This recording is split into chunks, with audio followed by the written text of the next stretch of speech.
Hello guys, ഇന്ന് ആട് 3 റിലീസായി. ആദ്യ ദിവസം തന്നെ ആദ്യ ഷോയ്ക്ക് തന്നെ പോയി കണ്ടു. അഞ്ചൽ അർച്ചനയിൽ ആണ് കണ്ടത്. മാജിക് ഫ്രെയിംസ് ഏറ്റെടുത്ത ശേഷം അർച്ചന വളരെ നല്ലൊരു തിയേറ്ററായിട്ട് മാറിയിട്ടുണ്ട് എന്ന് നിങ്ങളോട് പല വീഡിയോയിലും ഞാൻ പറഞ്ഞിട്ടുണ്ട്.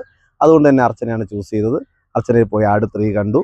മിഥുൻ മാനുവൽ തോമസ് സംവിധാനം ചെയ്ത് വിജയ് ബാബു നിർമ്മിച്ച, കൂടെ കാവ്യ ഫിലിംസും ഉണ്ട്.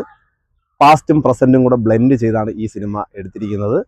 ഒരുപാട് പ്രതീക്ഷകളോടുകൂടിയാണ് ഈ സിനിമ കാണാൻ പോയത്. പക്ഷേ സത്യം പറഞ്ഞു കഴിഞ്ഞാൽ എനിക്ക് കുറച്ച് നിരാശയാണ് സിനിമയ്ക്ക് വന്നത്.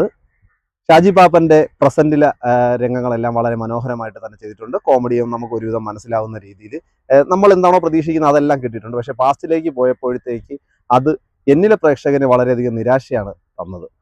ഒരുപാട് പ്രതീക്ഷിച്ചു പോയത് കൊണ്ടാകാം.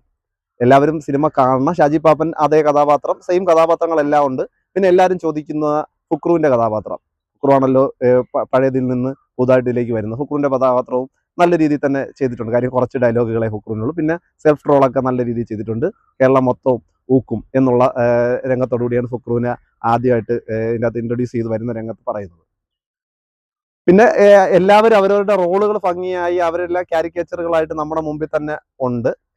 അവരെല്ലാവരും ഉണ്ട്. പിന്നെ സണ്ണി വെയിൻ്റെ കഥാപാത്രം കുറച്ചുകൂടെ ഇതിൻ്റെ അത് എലാബറേറ്റ് ചെയ്ത് കൊടുത്തിട്ടുണ്ട്. സാത്താൻ സേവിയറിന് നല്ലൊരു ഇൻട്രോയൊക്കെയാണ് കൊടുത്തിരിക്കുന്നത്. ഇൻട്രോയൊക്കെ അടിപൊളിയാണ്. പക്ഷേ പാസ്റ്റിലേക്ക് പോയപ്പോൾ അതിലൊരുപാട് പ്രശ്നങ്ങൾ എനിക്ക് തോന്നി.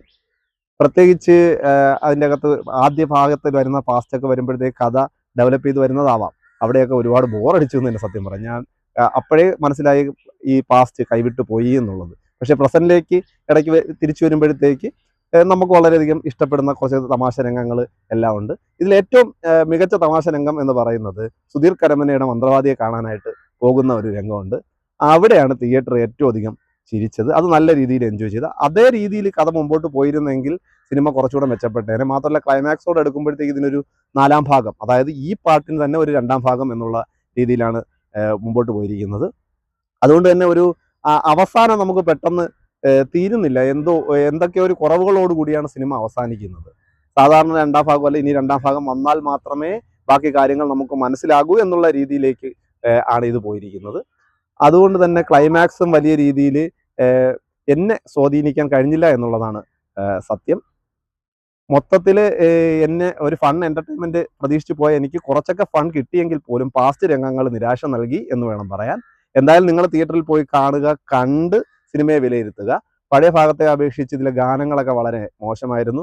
പിന്നെ ഇവരുടെ പാസ്റ്റിനത്തേക്ക് വേണ്ടി ഓരോ സോങ്ങുകൾ, ഇൻട്രോ സോങ്ങുകളുണ്ട്. അതൊന്നും അത്രയ്ക്ക് എറിച്ചതായിട്ട് എനിക്ക് തോന്നുന്നില്ല. സജി കുറുപ്പിൻ്റെ സോങ് മാത്രം ഇത്തിരി കൊള്ളാം, പടനായകൻ എന്നുള്ള ഒരു സോങ്. അല്ലാതെ ബാക്കിയൊന്നും വലിയ രീതിയിൽ എറിച്ചിട്ടില്ല.